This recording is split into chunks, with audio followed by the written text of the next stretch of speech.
Ecclesiastes 10 verses 1 to 20, chapter 10.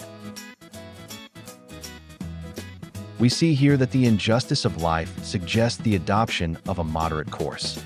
Dead flies cause the ointment of the apothecary to send forth a stinking savor. So doth a little folly him that is in reputation for wisdom and honor. Ecclesiastes 10 verse 1. Life is full of illustrations of this truth. One night on the town can mean a lifetime in the darkness of disease or even death. An officer in a church I served years ago told me, I was brought up in a Christian home, and I really never did run around. But when I went away from home and got a job, I went out with the fellows one night. That is the only night in my life that I went out, and that is the night I got a venereal disease. I had to postpone marriage for several years, and I had to break off an engagement with a sweet, lovely girl. Just one dead fly will ruin the ointment of the apothecary. How tragic. A mother spends 21 years teaching a son to be wise, and some girl will come along and make a fool out of him in 5 minutes. What a picture. A little folly, a little foolishness, that is all it takes. It can be the thing that can ruin a life and spoil the lives of others. A wise man's heart is at his right hand, but a fool's heart at his left. Ecclesiastes 10 verse 2. The right hand is the hand of strength. A wise man's heart is at his right hand. Whatever he does it with all his heart. He doesn't do it reluctantly. The fool's heart is at his left hand. He just does things in a half-hearted way. My friend, whatever you do it with heart. If you are going to serve God, do it with joy and excitement. Don't make the Christian life a drudge. Make it something worthwhile. Whatever you do it with excitement. Yea also, when he that is a fool walketh by the way, his wisdom faileth him, and he saith to every one that he is a fool. Ecclesiastes 10 verse 3. A fool does not have to carry a placard on himself that says, I am a fool. The fact of the matter is that all he has to do is open his mouth. Sometimes he doesn't even have to open his mouth to prove that he is a fool. Sometimes at community meetings, people will get up to express a viewpoint. A man will make a thoughtful suggestion, and I will think, I didn't know my neighbor was so intelligent. Then a fellow gets up to speak, and the minute he opens his mouth, I look at my friend sitting next to me and arch my eyebrows. The Bible calls him a fool, and he tells everyone what he is.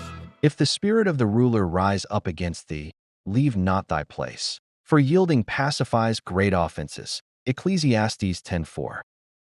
The man under the sun is going to take the position of yielding in order to pacify. In other words, if you can't fight City Hall, join them. There is an evil which I have seen under the sun, as an error which proceedeth from the ruler. Folly is set in great dignity, and the rich sit in low place. Ecclesiastes 10 verses 5 to 6. This is one of the things that has happened in our day and age. A dignity has been given to sin. There was a time when sin was down on the side street. It was considered dirty and filthy, and it savored of that which was low and foul. But today sin has moved up on the boulevard. Sin is committed with great dignity, and it has been given a prominent place. It is given a prominent place on TV shows. I noticed the other day that they interviewed a stripper on a TV show. That is, a girl who takes off her clothes in a nightclub. When I was a young fellow in my teens, living a life away from God, we would sneak off on Saturday night to go to such shows. It was dirty, it was filthy. Today they call it an art form. Today sin is handled in such a dignified way. Folly is set in great dignity, and the rich sit in low place. Have you heard interviews with the ordinary citizen or with the ordinary Christian? These are the people who are making the finest contribution to their community and to their society. Are they the ones who are interviewed? No, they occupy a low place. You never hear of them. The attention is focused on the ones who are the sinners and oddballs. I have seen servants upon horses and princes walking as servants upon the earth. Ecclesiastes 10 verse 7. To work hard, save your money, and study late do not always mean that you will become a success. The fool next door may inherit $1 million. Sometimes it is the fool who rides the horse, while the prince walks as the servant. I know many wonderful Christians. Across this land, I have had the privilege of meeting some of the most wonderful people who are humble folk. Many of them live in humble homes. Some of them are financially well-to-do, but they are ignored. They are princes walking as servants upon the earth today. What a picture! He that diggeth a pit shall fall into it, and whoso breaketh an hedge, a serpent shall bite him. Ecclesiastes 10 verse 8. If you think that you can get by with sin, especially if you are a child of God, you are very foolish. God may not act immediately, but all you need to do is wait. God will eventually judge you for it. I have watched that over the years. Christians do things that are wrong and seem to get by with it. But somewhere down the line God begins to move in on them, and he takes them to his woodshed. Whoso removeth stones shall be hurt therewith, and he that cleaveth wood shall be endangered thereby. Ecclesiastes 10 verse 9. Removing stones in that day was removing the markers of property lines. This is saying again that one cannot get by with sin. Whatsoever a man sows, that shall he also reap. If you try to cheat someone out of his property or anything else, God will see to it that you will get hurt. This is the reason the Lord tells us that we are not to avenge ourselves. The Lord says, "Vengeance is mine, I will repay." Romans 12 verse 19. The Lord is the one who will settle the accounts. If the iron be blunt, and he do not whet the edge, then must he put to more strength. But wisdom is profitable to direct. Ecclesiastes 10 verse 10. If the hoe gets dull, you will sharpen it, if you have any sense at all. A dull hoe makes digging that much harder. Unfortunately, many people are not willing to do the thing that will sharpen the hoe. A young man told me the other day that God had called him to preach, and he wanted to take a short course to prepare himself. I said, "Young man, don't do that. Sharpen your hoe. Sharpen your sword. Don't go out untrained. Take the time for sharpening. It is foolish to take out a dull hoe and expect to cut down many weeds. Sharpen the hoe and then move in on the weed patch." This book of Ecclesiastes has some great lessons for us to learn. It is an unusual book. Surely the serpent will bite without enchantment, and a babbler is no better. Ecclesiastes 10 verse 11. We need to understand the practices of the East if we are going to understand this verse.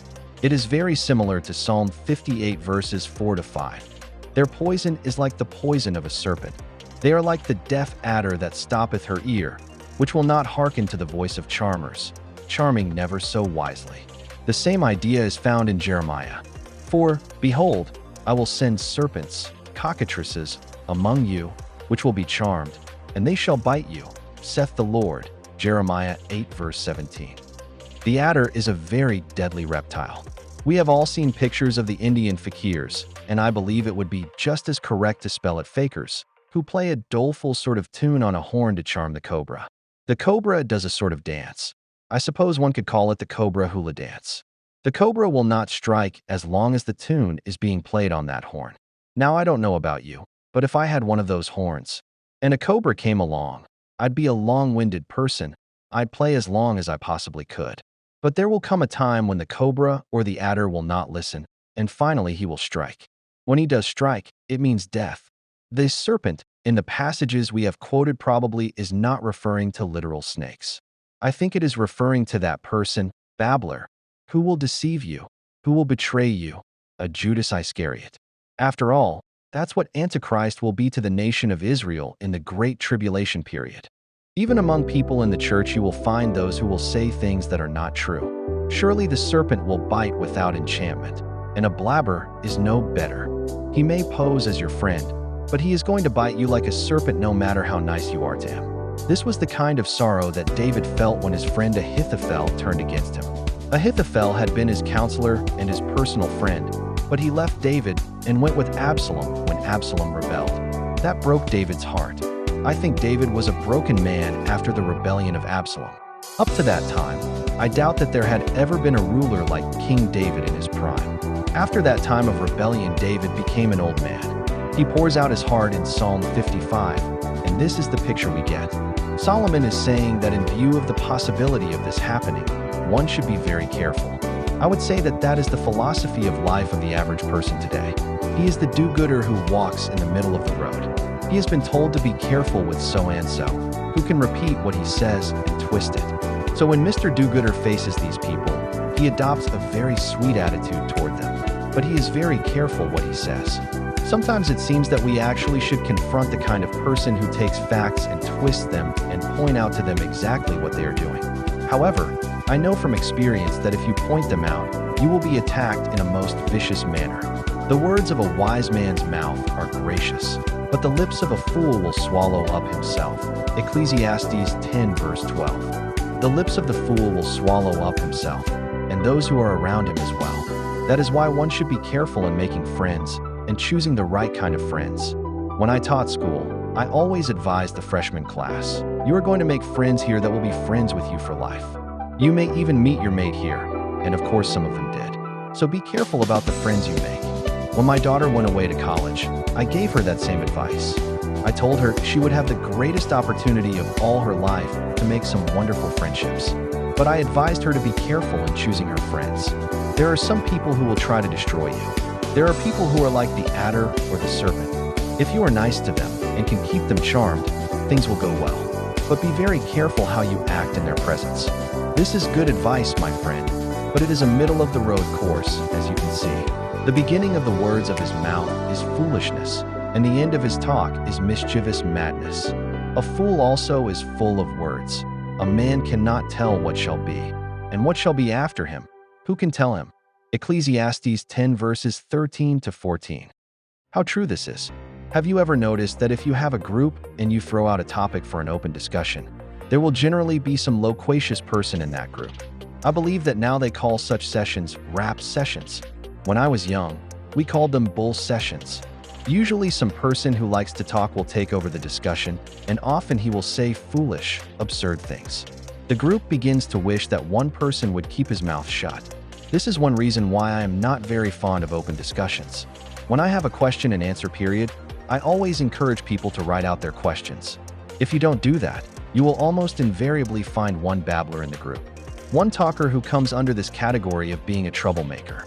Someone has described such a person as one whose brain starts his mouth working, and then the brain goes off and leaves it.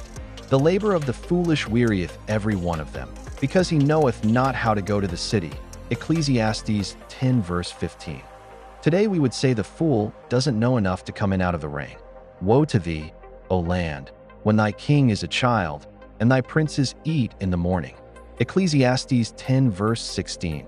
They give themselves over to pleasure instead of ruling the people properly and being a blessing to the land. Blessed art thou, O land, when thy king is the son of nobles, and thy princes eat in due season, for strength, and not for drunkenness. Ecclesiastes 10 verse 17. The big problem in our country is not drugs, but liquor. The number of alcoholics in this country is now in the millions. Probably we cannot get an accurate figure on the number of alcoholics because of the liquor interests, but it is a real cause for alarm. There are too many cocktail parties in Washington where the political decisions are being made. Blessed art thou, O land, when thy princes eat in due season, for strength, and not for drunkenness. By much slothfulness the building decayeth, and through idleness of the hands the house droppeth through. Ecclesiastes 10 verse 18. This is an indictment of laziness, of the refusal to work. I'm afraid that is becoming a way of life in our country today. A common greeting is, take it easy and have a good day. In other words, do as little as possible and have as much fun as you can. A feast is made for laughter, and wine makes merry, but money answereth all things. Ecclesiastes 10 verse 19. Many of the rich have moved to the middle of the road. They want to be liberal, and yet they want to be conservative. Curse not the king, no, not in thy thought, and curse not the rich in thy bedchamber. For a bird of the air shall carry the voice, and that which hath wings shall tell the matter. Ecclesiastes 10 verse 20. Curse not the king.